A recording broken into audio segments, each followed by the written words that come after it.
umuhungu n'umukobwa bagiye kwiga izi nyigisho z'ubukwe z'urugo ibintu nk'ibyo hanyuma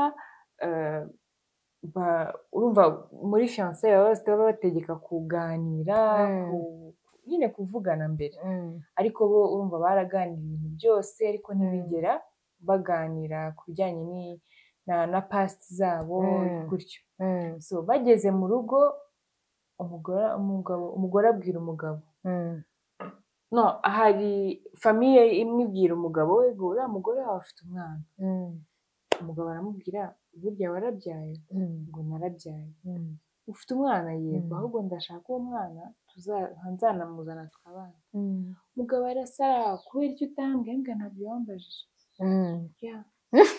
ntabyo wambajije nkeka ko intandaro ya divorce iba ari ibintu byabaye mbere mutarabana cyangwa bikaba mugitangira kubana ukabibona ukabyirenga cyangwa ukabyihanganira bikazagera kwihangana bikanga hari urugero nkunda guha abantu nkavuga nk'umuhungu mugiye kubana mutarabana muri fiance boyfriend and girlfriend ibintu nk'ibyo ukabona nta muntu yubaha babaho abasore abantu ukabona nta muntu yubaha ntiyubaha bashiki be ntiyubaha nyina umubyara nta muntu yubaha muri restaurant atuka abaseriveri uko yiboneye do you think ko uwo muntu azakubaha amugize mu rugo wapfa ahubwo azajya gukubita bene wowe rero hari ukuntu nk'abakobwa cyangwa n'abagabo ibyo bintu byose ubibona kare ukabyirengagiza ukavuga ngombe manze ngere mu rugo nkora ubukwe nk'abandi mwagerayo ukabona ntabwo ugishoboye kubyihanganira mugakora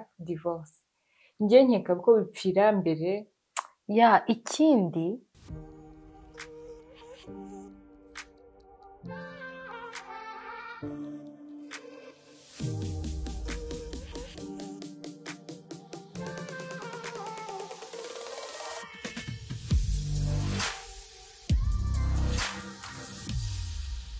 hello ndabashuje cyane inshuti zanjye inshuti za Agape Hub abankunda abakurikira ibiganiro byanjye mbagezaho abamaze gukora subscribe ndabashimiye cyane n'abatarakora subscribe kanda yaba kuri telefone yawe cyangwa kuri tablet cyangwa kuri computer yawe aho ukoresha YouTube hose urareba akantu kanditseho ahantu handitse subscribe cyangwa s'abonner mu bakoresha igifaransa uhakande noneho urabona ahandi handitse hari akantu k'akazogera ugakandeho naho kugira ngo bajye baguha notification igihe cyose nshyizeho ibiganiro igihe cyose mbese umenye ibintu biri kubera kuri YouTube channel yanjye ndagushimiye cyane rero uyu munsi ndagarutse nanone n'umuntu araza kongera bibwire ku bantu bamubonye bwa mbere hari video ya mbere twakoranye ni igice cya mbere tuvuga ku incamake y'ubuzima bwe ibintu akora uwo ari we ibintu nk'ibyo so ndamugaruye mu gice cya kabiri kugira ngo tuganire hari ibintu byinshi twari dufite byo kuganira ariko tutaganiriye twakomeje kuganira ibindi bintu nabyo mujye muri video ya mbere ndaza kwipininga kuri comment nayo niba wifuza kubibona urahita uyibona witwa nde nitwa Kesi nkabandi umumama w'abana babiri nkaba narakoze cyane mu itangazamakuru kuri Kigali Today na Keti Radio niho nakoze igihe kinini ariko buriya nakoze no kuri TV10 nako kuri Radio 10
byagaragaye ariko hari abantu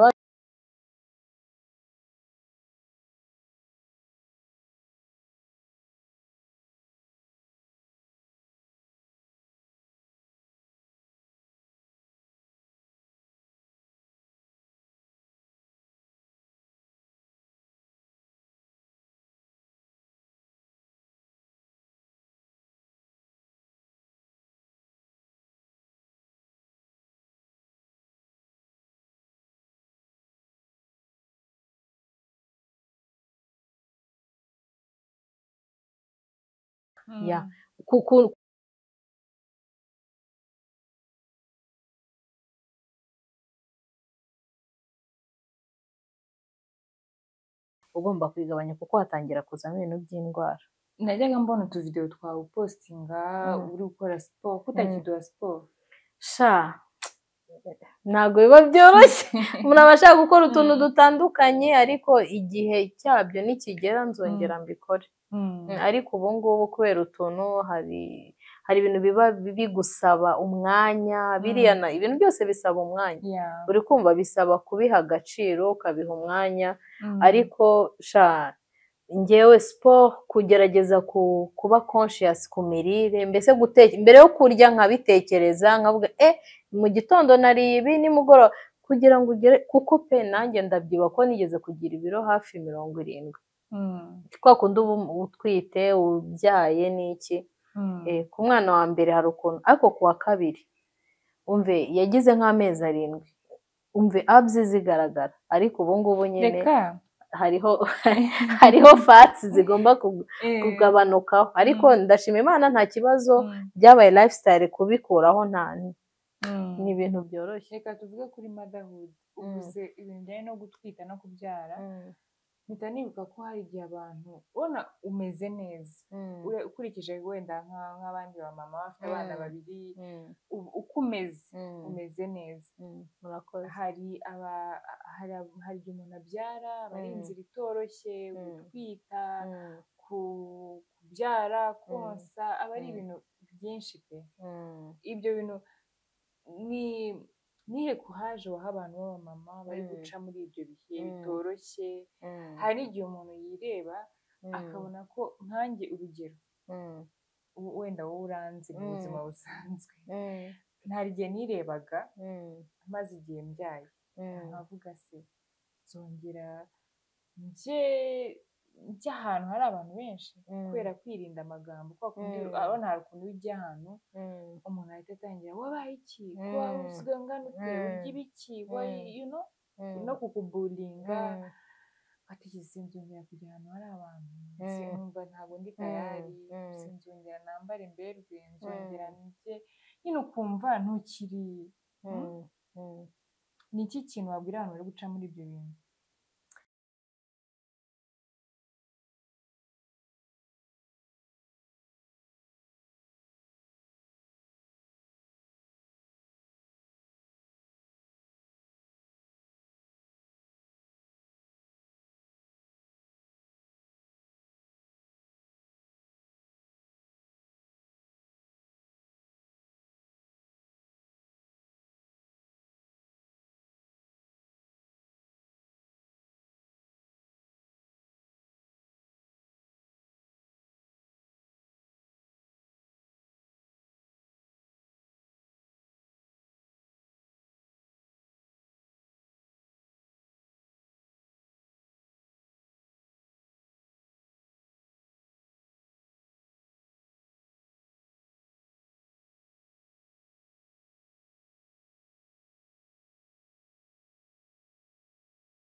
uhugiye ku mugabo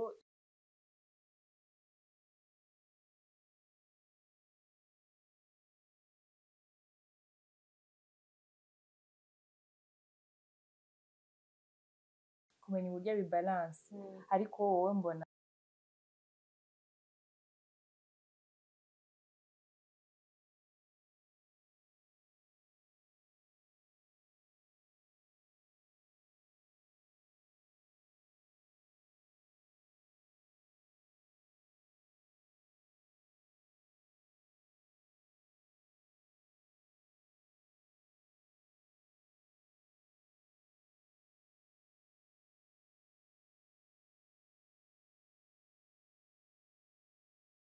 ntabwo biba byoroshye, wese agomba gushyiramo ingufu pe, ugomba gushyiramo ingufu gutaka birashoboka. Ikindi niba uzi ko udafite iyo knowledge, uri kumva utajya usoma, buriya abantu badasoma, hari abantu batiyeduka ngo gutya gutya na gutya, gana nk'umuntu nka Agape agufashe, uri kumva. Hari n'igihe uba ubizi ariko warabyibagiwe cyangwa ukeneye guhindura, uri kumva, ugakorana n'undi muntu, hari ukuntu ugeraho ibiro bigahagarara ntibimuvinge. hari kuri icyo bavuze abagabo ba body shamingana, hari n'abandi, hari umugabo ushobora kubwira warabyibushye ntukiri attractive, urumva nyine wabaye ukuntu. Hari noneho n'ubundi bwoko bw'abagabo akubwira ngo umeze neza.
uraducanga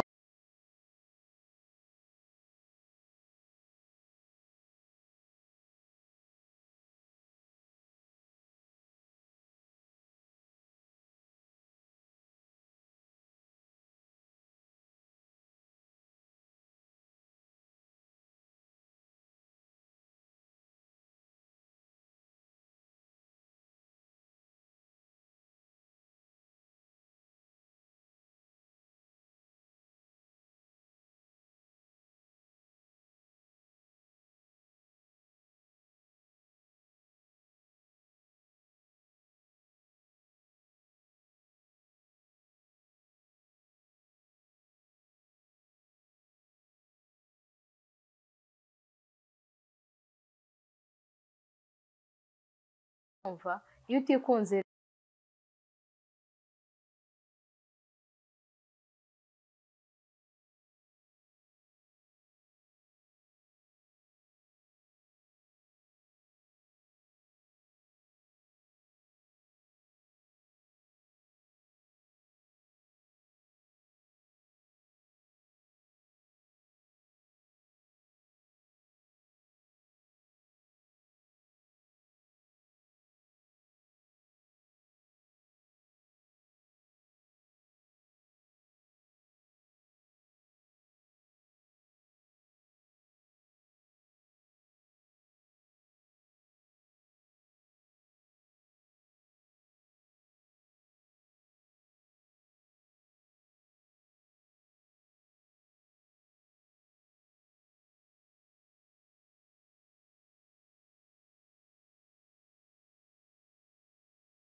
nk'iyi content ni urugero iyo umuntu hari ukuntu umuntu ashobora kuyikirikaho akayumva yarari muri ibyo bihe ariko siko ndyamye reka mbyuke kanihangane reka mpushinge ukabyuka uwo munsi ukoga ugakora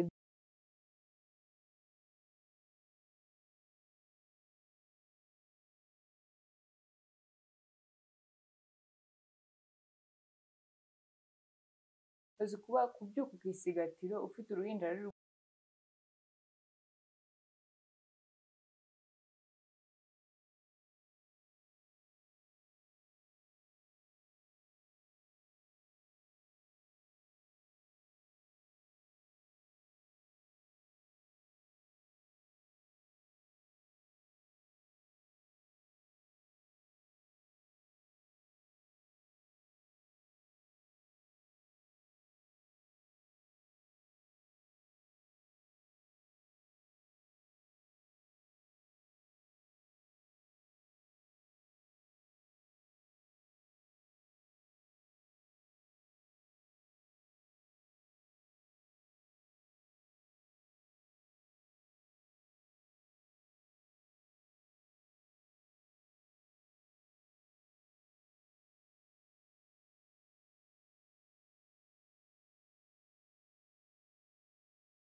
gufolowinga abantu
usacinga ku buzima bwawe n'ikintu kigezweho n'iki kigezweho kuri wowe ubu ngubu? Ikintu kigezweho kuri njyewe ni uko ndi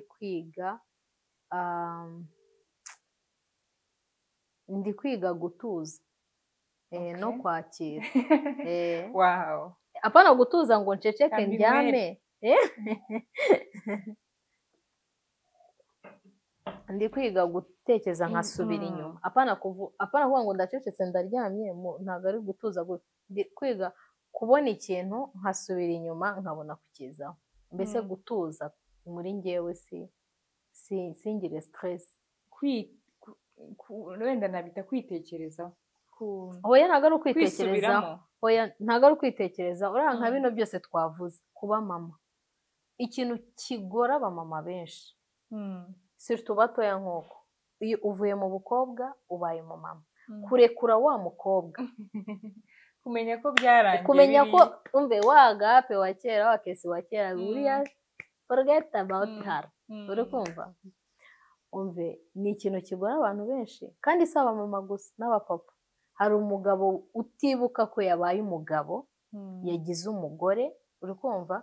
Akumva ko arashaka gukomeza bwa buzima bw'ubusore, arajya mu kabari ku wa kane, ku wa gatanu azigarukire ku cyumweru, uri kumva?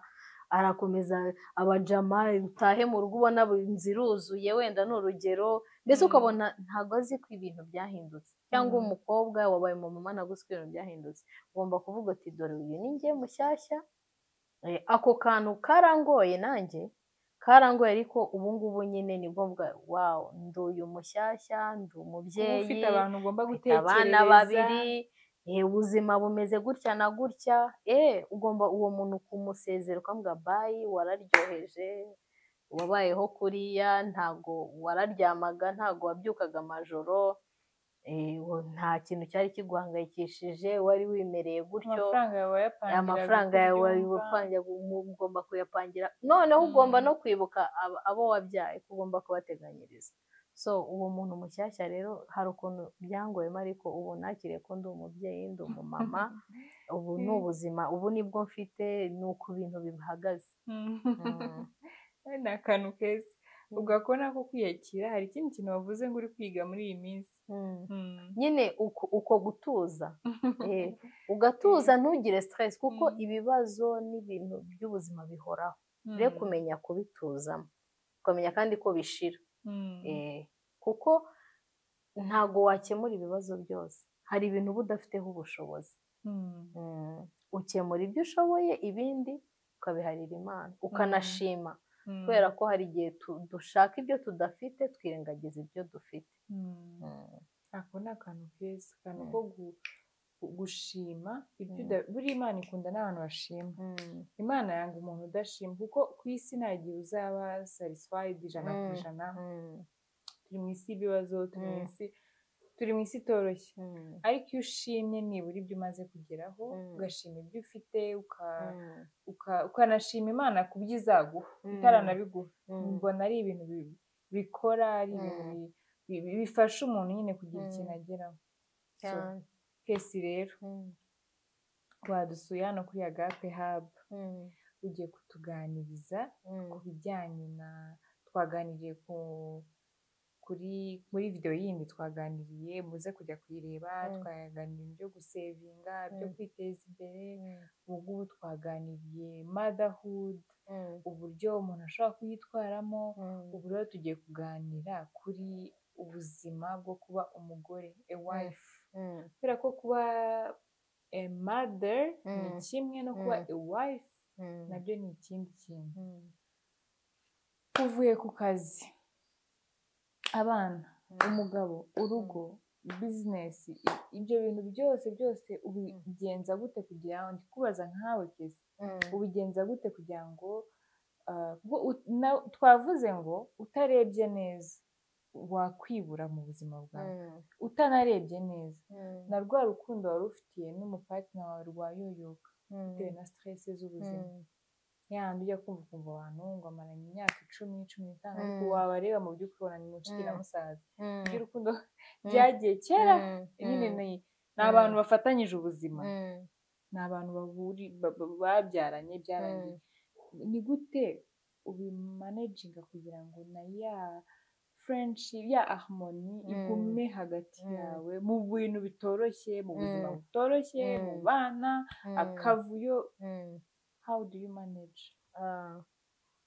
Ikintu nabonye nyine umugore nyine aba ari umutima w'urugo, gusa uri kuvuga icyo kibazo uri kukimbaza nahise mbona ko abamama wenda si bose ariko hari ukuntu twibagirwa abagabo bacu, sibyo? Ugasanga muri gahunda zacu kugira ngo ube intentional umutekerezeho biba gakeya, uri kumva? Nahise numva hari ibiri kundega, uri kumva? Ariko kugira ngo njyewe wenda nagize umugisha, umugabo wanjye turi inshuti magara pe, ni inshuti yanjye, tuba turi kumwe kenshi, uri kumva? Hari utuntu ukora duto dutuma muganira mugirana umwanya, bituma nyine akoka no kuba romantike. Ushobora kuba utari byo par nature ariko ugomba kubyihingamo, uri kumva? Utuntu mbese utuntu two gusherisanya, utuntu tw'urukundo n'iki. Nk'ubu ngubu njye naguze amakarita, hari ukuntu twikinira amakarita nkabona ni byiza turi kubondinga, cyangwa nk'ubu twavuze ku cyumweru wari umunsi wacu, uri kumva? Twajyana aho yagiye mu kazi, yaza ngiyemo uko nagiyemo kanjye, twaba turi kumwe n'aba, ariko mbese tugira ibihe byo kuba hamwe. Ibintu byose rero umuntu arabikorera, nabonye ibintu byose ubikorera kugira ngo umugabo wawe mu bonding, mugomba gushaka ikintu kibahuza mukagira utuntu twanyu nyine. Nk'ayo makarita ntabwo ari ibintu byadanje ariko turi kuyakina, ejo bundi aherutse kuntsinda urunganda, birambabaza, namutsinze ibitego 4, uri kumva? Aranzamukana mutsinda icya gatanu, barantsinze urunganda, uri kumva? Mbese mukagira utwo tuntu tubahuza, mukajyana muri marche, uri kumva? Mukagirana ibintu bibahuza, bituma nyine ibintu buri couple zigira ibintu zikunda, kandi n'umugore aba afite ibyo akunda ukwe, n'umugabo afite ibyo akunda ukwe, mushaka handi muhurira hagati mwese mu byenjoyinga. Ariko nawe agomba gukora ibyo enjoyinga, nanjye nkakora ibyo enjoyinga. Uretse ko njye ntabwo ngoye. Ni ibiki wenjoyinga? Nenjoyinga massage, nenjoyinga gukora jogging, nenjoyinga sauna, no kuba ndi mu rugo ntuje nicaye ndi kwinywera icyayi. Icyo cyo nicyo cya mbere, nicaye ku ntebe ndi kunywa icyayi ntuje. Best moment ever. Abana baryamye n'umugabo yaba atarazi cyane nawe yaryamye, iyo moma ndayikunda cyane, irankorera numva birandyohera. Ako kanya rero aba ari akanya keza ko gushaka, hari abantu batakagira. Mugomba kukingamo uko kaba kangana kose, mukakingamo kugira ngo mutazibagirana, nk'uko wavuze nyine birangira ari musaza na mushiki cyane. Hari abagabo rwose usanga ari mushiki we, niko bibaho pe, ariko nyine byose ni ukwiga. Hari abantu badashaka no kwiga, ntabe yakurikira ikiganiro, ntabe yabaza abandi icyo yabigiraho. Ntabwo ari ngombwa ngo unavugane n'abantu, ariko ukabarebera. Niyo mpamvu batuvuga ngo batwigisha ngo tube modele, donc witwara ukuntu ku buryo ubuzima bwawe bushobora kugira impact ku wundi. Hari abantu batwigisha tutavuganye nabo, twabarebye gusa, twamureba wabona ukuntu agapfa abahora akeye, ati nanjye ngomba gucya pe. Ako ni akantu keza. Kesi, divorce zasaze i Kigali, ntabwo ari i Kigali gusa, muri Afurika.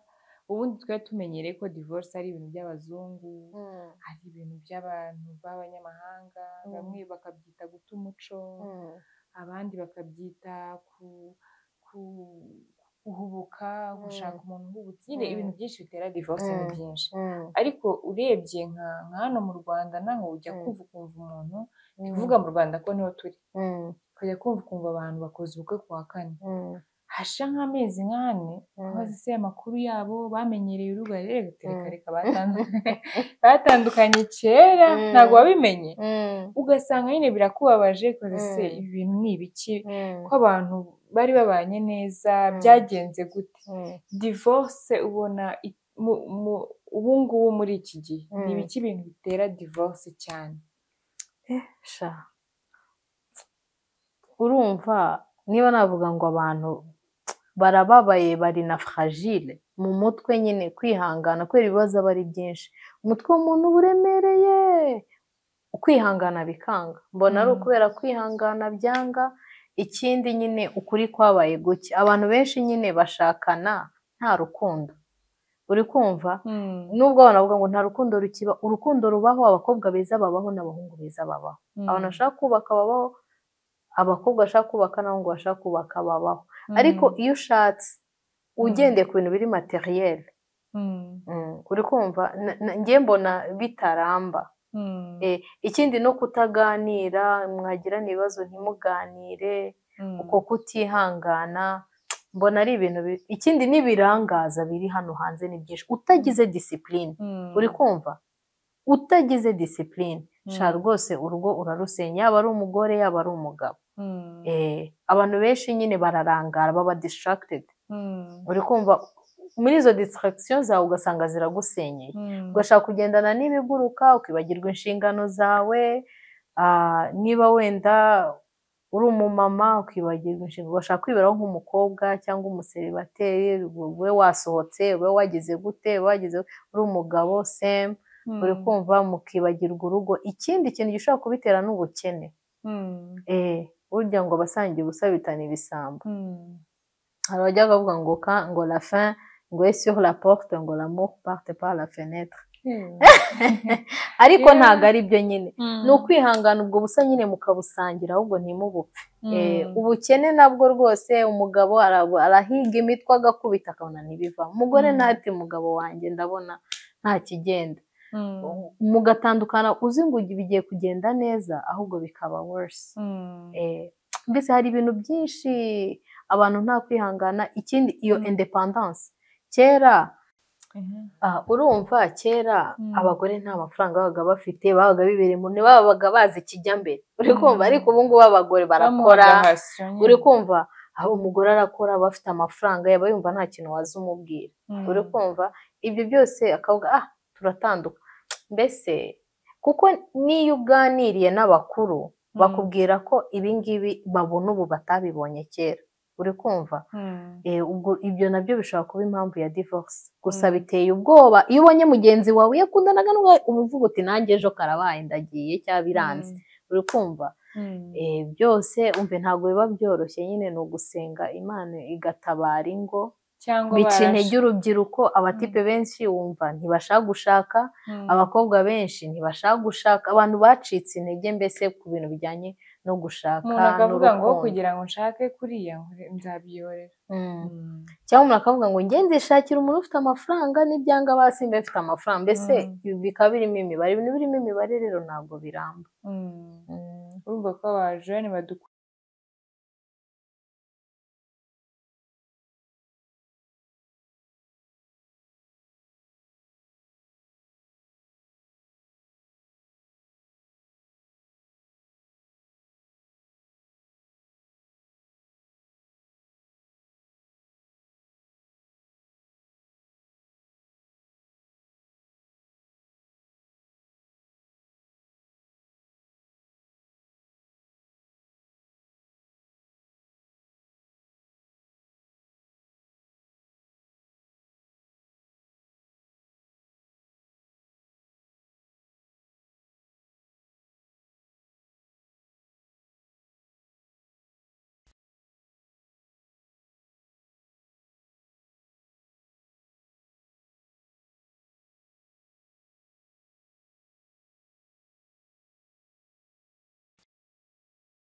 divorce iba ari ibintu byabaye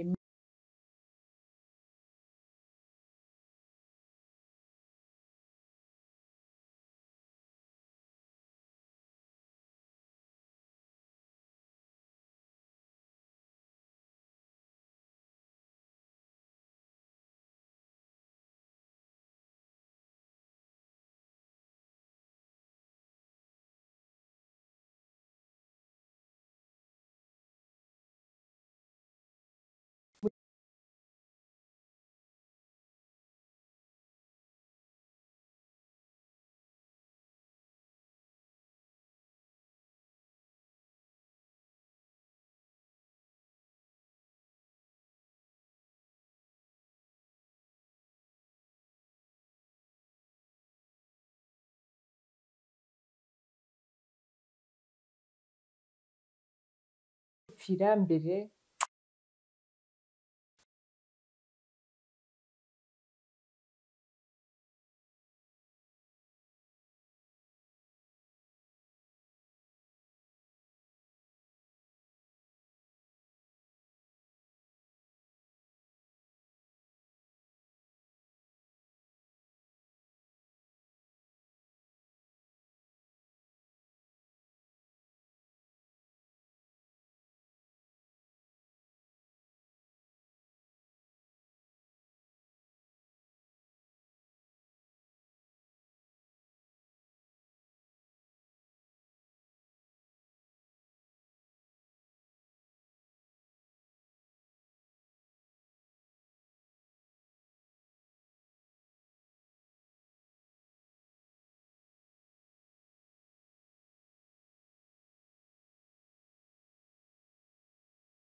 abakuze ibintu byose abantu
abana.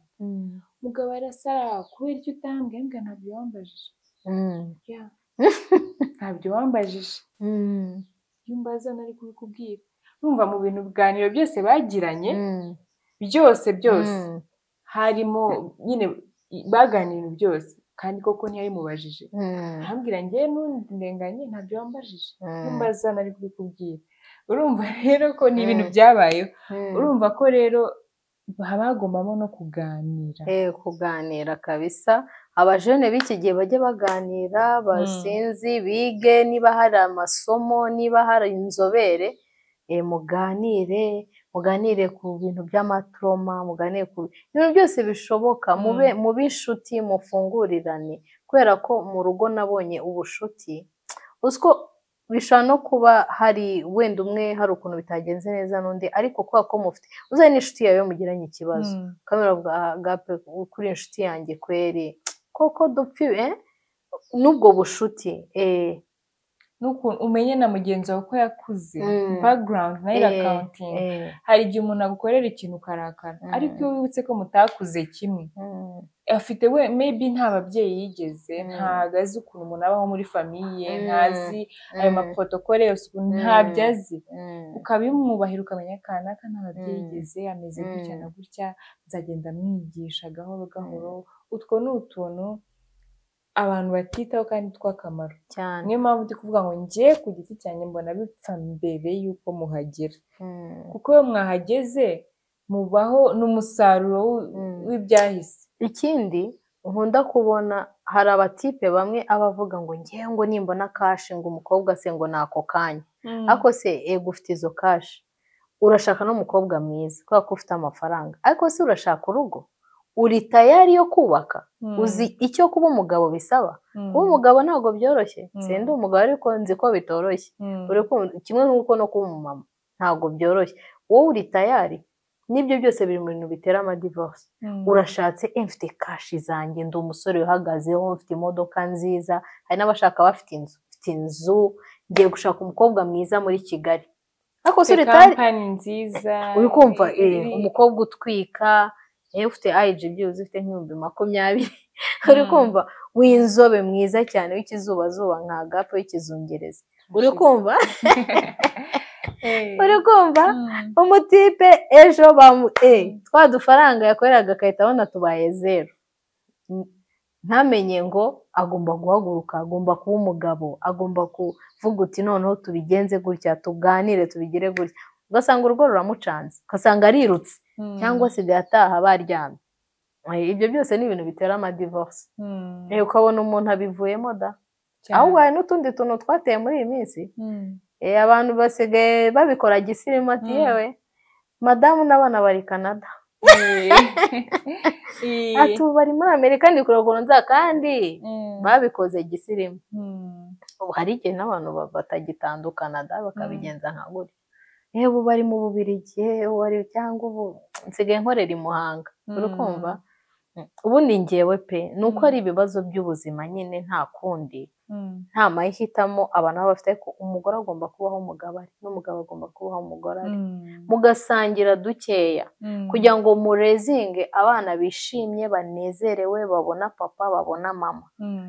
Kuko iyo muri hamwe mugira imbaraga, mugira imbaraga n'ibyo bintu mushaka, kuko hari igihe ushaka amafaranga, uri kumva. Hari ubuhamya bw'umugabo nari ndi kubona yakoreye amafaranga cyane ntabone umwanya wa famiye, igihe cyo kuyaryana nabaye menshi, abura umugore n'abana, ntabazi ntibamuzi, uri kumva. Kwa kundi umugore abura umugabo we burundu, n'abana bakabura papa burundu, akigendera, uri kumva. Ibaze warakoze, waravunitse, abo wakoreraga urababuze.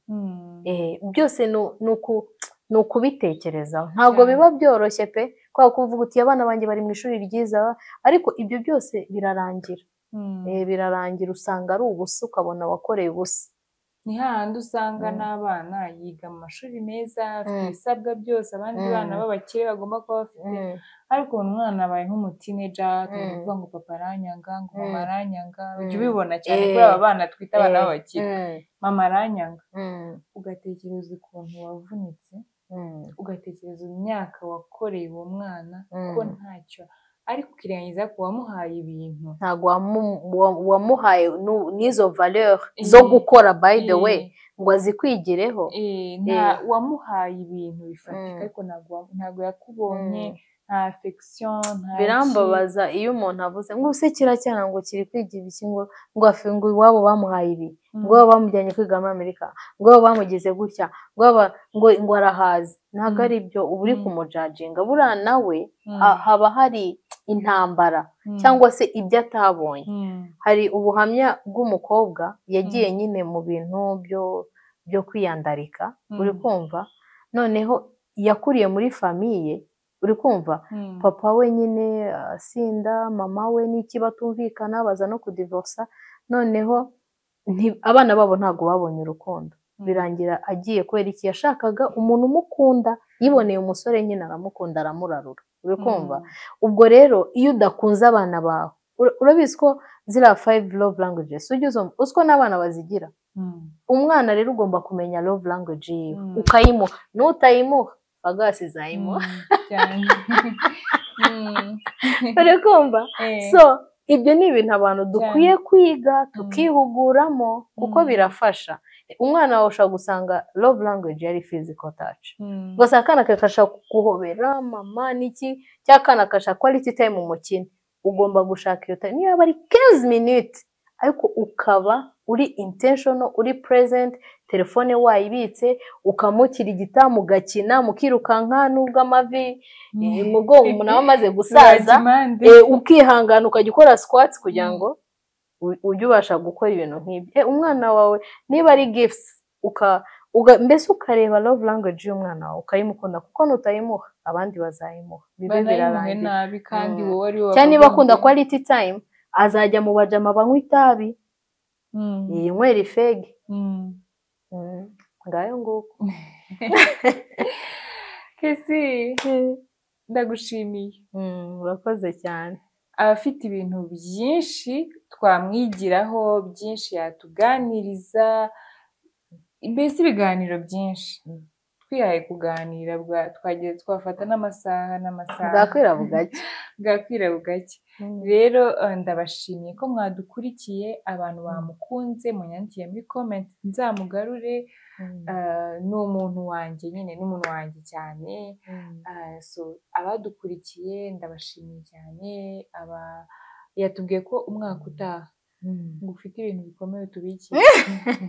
Niba atari agahezo we, umwaka utaha nzamugarura, umwaka utaha aje kutubwira koko turebe ibyo bintu ni ibiki yaratubikiye, niba ari ibiki. So mwakoze cyane abashyashya, subscribe, like niba wayikunze, comment niba hari icyo ibintu tuganira hari icyo hari ukundi kuntu byumva nabyo babitubwira. Ndagushimiye cyane. Bye.